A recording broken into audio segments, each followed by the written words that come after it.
Hello everybody, it's Julia from the Highly Sensitive Tarot, and I'm back today after a break of, I don't know, it may have been about 6 or 7 weeks, I think, through the summer because I moved house. And really only in the last week or so have I been in a position to record videos again. I've only just got my little room set up. I've just done another video this morning showing my little tarot room and my garden and just saying hello again, really. So I'm really happy to be back, but I realise I've missed 3 of the top tarot trump videos. I've missed the Hanged Man, Death and Temperance, and I suppose I could go back and read and do them, but if I'm really honest, I don't have the time or the energy at the moment to go back, and you know, it's a lot, isn't it? So I think I'm just going to jump back in with the Devil. The Devil is one of my favourite cards in a way. I mean, that sounds terrible to say the Devil is one of my favourite cards, but there's just so much, I think, for the Devil to teach us. You know, the Devil card just keeps you, or it keeps me in line, I think. It keeps me grounded, and it helps me to look at my own behaviour. You know, I very much see the Devil card as it's a shadow work card, isn't it? So anyway, let me tell you what I think my thoughts are about the Devil card, and then we'll have a look at some cards. And I've actually got 10 decks out today. I normally I stick quite strictly to the 5, but I think because I've been away for a while and I've really enjoyed just sitting looking through all of my decks and, you know, refamiliarizing myself with what I have and what I like. And so I've really enjoyed sitting and looking through. So I've actually picked out 10 decks, maybe even 11 actually, but I'll try not to take too long with them. So for me, the Devil card is, well, it's ruled by Capricorn in astrology, isn't it? It's card number 15. I think we can, like with these 2 cards, these 2 decks here, these are the Book of Shadows, book 1 and book 2, I think. I can't remember if it's book 1 or 2, but these are both the Book of Shadows decks. And I don't have the box for them anymore. And I've just realised I didn't get the book down either, so I can't remember. But one is a very contemporary deck, like you can see here, and one is a very pagan orientated deck, as we can see here. So if we look at the Devil as a pagan symbol, it's not Satan, but it's Pan, isn't it? The half goat, the nature god, or Dionysus, you know, or is it Keranos? Serranos? I always forget how to pronounce that name, but it's the horned god, isn't it? I think it's Keranos. And these are sort of the gods of pleasure and abandon, aren't they? The gods of wild behaviour and unbridled desires. I think Capricorn will tell us that this is also a card of ambition. It's also a very masculine card. It's synonymous with temptation and addiction. On the flip side, however, this card could just be a warning to a person who's too restrained, you know, who never allows themselves to get wild or passionate about anything. Both sides can be forms of enslavement. As a person, the Devil card could stand for a person of money or a person of erotic power, but certainly a powerful character. They could be aggressive or controlling or just kind of persuasive in some way. Not necessarily bad, but powerful. I think it's important for the querent with this card to always remember that any of the chains that are worn in this card, like we see in the traditional Rider-Waite-Smith imagery, those chains are freely worn. you know, you've become enslaved by this person or this thing because you've allowed it, which is what we see here in the more contemporary deck, isn't it? This is the Devil card here is a picture of ice cream and desserts. And we all know where temptation leads us to with such things, don't we? You know, we have allowed ourselves to indulge in these things. And while some ice cream now and again is certainly not a bad thing, it's not something you want to be eating vast quantities of every day, is it? You know, we all know where that's going to lead to. So, you know, it's that kind of energy of temptation, isn't it? I think in its upper realms, in its higher realms, this card could be kind of a release from bondage, of overcoming your fears, and the things that trap you and limit you and bind you. It could represent a kind of sacred sexuality, or those natural forces of attraction. It could also be a creative card, you know, those kind of energies that we express through play and partying and sensuality. You know, again, none of these things are bad things, but they just need to have their place in our life, don't they? They don't want to be excessive or extreme. Oh, I think my cat is coming in. If you'd watched my other video, you'll see that my cat's cat flap. George, come on, darling. Come on, love. Come on. Come on, you need to move. Come on. Down you go. Thank you. My cat's cat flap is in the window in front of my tarot table. So even though he could just jump onto the floor, he has to come straight onto my tarot table, which is going to be pesky, I think, but I don't really have a lot of choice about that at the moment. Bless him. So yeah, it's higher realms, it's upper realms, and it's lower realms. This is really a kind of depraved sexuality, forbidden love, affairs, subordination, bondage, you know, temptations to do evil things, unethical practices, dependence on others, yeah, that kind of thing. You know what I mean.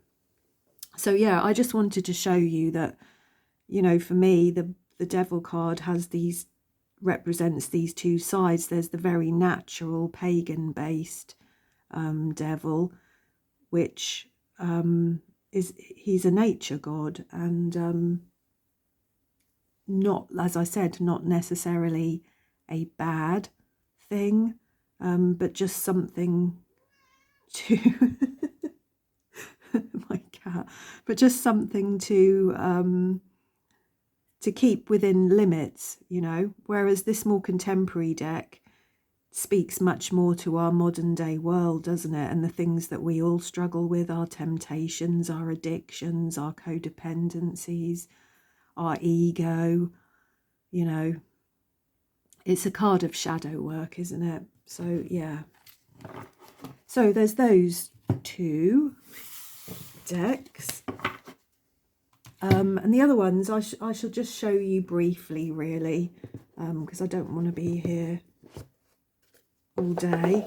So the next deck is from the New Era Elements Tarot, and I had to pick this one, even though it is actually the most awful card. You know, that truly is an awful image of these children here, you know, with symbols of war and money and power. But, you know, for some people, that is how that devil energy manifests, isn't it? For some of us, it might be our addictions to smoking, drinking, eating too many cakes, our codependencies in relationships. But for other people, it can manifest in really dark shit. You know, the money, the power, wars. Yeah. And what I really liked actually was the keywords and the meaning in this little book for this card. And it says, meeting your shadow, lack of love, the price you pay and the price you force others to pay for you. Denial or ignorance of something bad that is going on, letting evil happen. Because that's, you know, that's a part of this, the war type thing and the power type thing, isn't it? Is how many people turn a blind eye, how many people are complicit in these things. In a spread, the devil can move in either of two ways. It forces you to examine if you're a victim or a perpetrator. Is there a devil in your life that chains you and sucks the very life out of you? Or are you a devil for someone else who is suffering because of you? It says there's no central figure of a demon in this deck, and the devil card just shows us the victims. Modern evil cannot be blamed on some satanic being. It's done by the person next to you in a crowd who may harm you simply because you have the wrong colour, sexual orientation or belief. Ideology is invoked to justify it all. And actually, just in the last few weeks in the UK, we've been seeing a lot of this. You know, there's been some horrific attacks on some very innocent children and people, some awful knife crimes. And I think the people involved in that are driven by these ideologies and these just awful beliefs that if somebody is different from you, that somehow makes them wrong, or that they somehow don't have the same rights as you, you know, just dreadful. So I thought that was an important card to show at this time.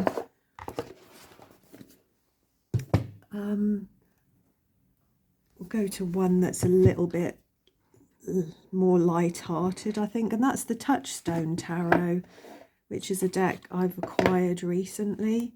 And I chose this one really just because, I mean, just look at his face. This is Pan or Dionysus, isn't it? And he's just got that glint in his eye, hasn't he? He's trouble. You can see it. You know, if anybody is going to lead you astray and lead you into temptation, it is going to be this man, isn't it? So I like that card.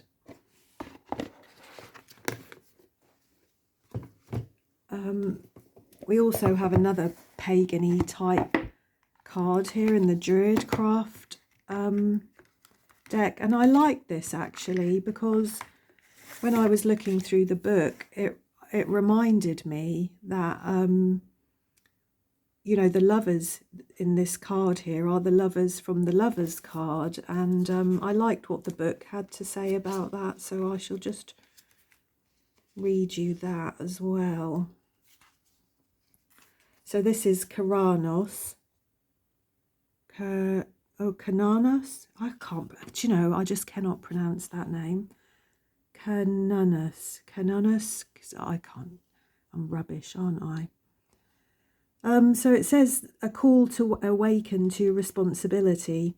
As you learn how to be successful and creative, explore your sexuality and free yourself from inhibitions and repressions, but take care not to become consumed by these activities. Beware of denying the world with its greed, materialism and rampant consumerism, which threatens to destroy the planet. It's time to accept responsibility for our life and the way that we live it. So I like that because this Lovers card is like this awakening, isn't it, of this sensuality and this sexuality and this beautiful connection. But the Devil card here is kind of warning us that all things can become extreme and excessive and kind of corrupted, can't they, if we're not careful. You know, I think we see a lot of that in our modern day world with, you know, porn, don't we?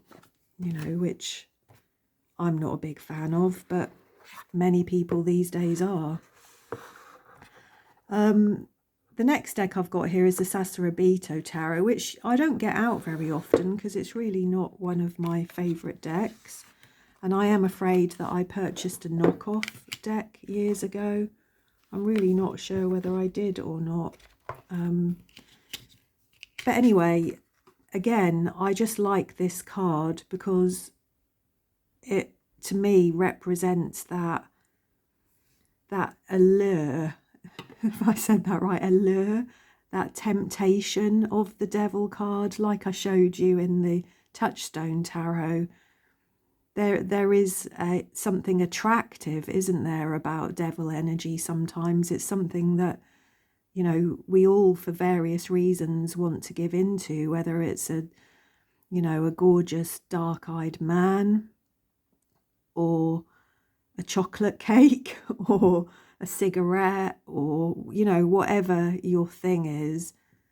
It has that allure to us, doesn't it? It's something that we find ourselves becoming, we can become obsessed by, we can struggle to get various images and thoughts out of our heads, can't we? And those things can lead us into temptation. The next deck that I've got here is the Horror Tarot. This is another fairly recent purchase, and I absolutely love this deck. I cannot tell you how much. I think it's such a fab deck. And the Devil card with this, I love the words on it. I love that, you know, the people are puppets.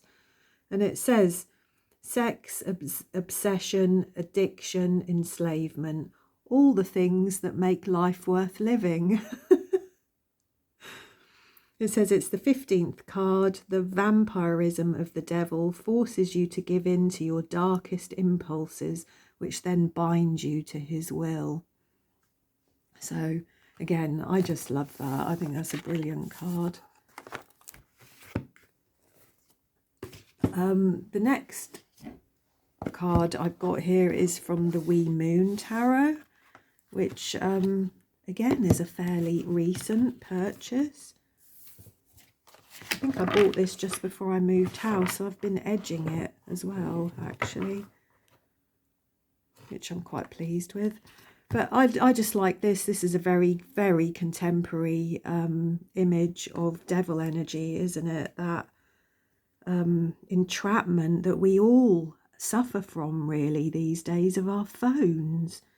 It says on here, I mean, it's the wild card, this one, and it says on here, offline and very connected. And that's this person at the back here under the sun. They're the only person there, really, that's not preoccupied, got their head down, that's not self-involved, that's not, limiting their already very short attention spans by staring at their phone for even longer. I just think that's a really, really clever card. Let's just see if the little book says anything more about it. I mean, I'm as guilty as anybody over my phone. I mean, so it's hard to put your phone down sometimes, isn't it? I have to make a real conscious effort when, like when I'm around my partner, P, or my family. I have to make a real concerted effort to just put my phone down and forget about it, because, especially things like YouTube, short little videos, you get hooked by them, don't you? And I think they don't, they're not good for my attention span. Since I've had a mobile phone, I've found it harder and harder to read books, because a book requires you to get lost in it for a good period of time, I think, doesn't it? It requires a different sort of level of concentration. So it says here, does this scene look familiar? Electronic technology is the wild card of our era. It expands our ability to communicate and connect with people anywhere, anytime, but can also be powerfully addictive and socially controlling form of interaction that disconnects us from direct personal experience. And that really is true. Would social media distancing be a good remedy for you at this time? Bondage versus freedom is one choice. The devilish wild card presents. Any power, like any card in the deck, has its upside and its downside. No power is good or bad in itself. The question is, how do we use it? So I like that. That's a very fair kind of representation, isn't it, for our modern day struggles of devil energy. So yeah, I really like that. And I've got one deck left, and this is one of my favourite devil cards, I think, of all time.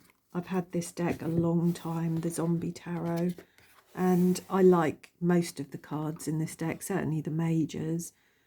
But this is brilliant, isn't it? Because like even in the middle of a zombie apocalypse, you've still got the devil there saying, come on, you know, what have you got to lose? You know, you've got all this going on. You may as well just have a cigarette or a drink, or, you know, why hold back? Don't, you know, give in to your darkest desires, the things that you want, the things that you withhold from yourself.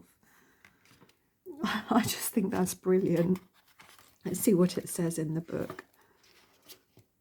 It probably says something similar to what I've just said, I would imagine. So yeah, it's excess and self-destruction.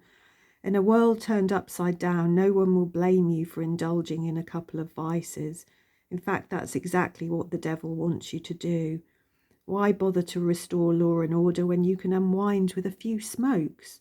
Why rescue children from orphanages when it's easier to kick back with a pint of whiskey?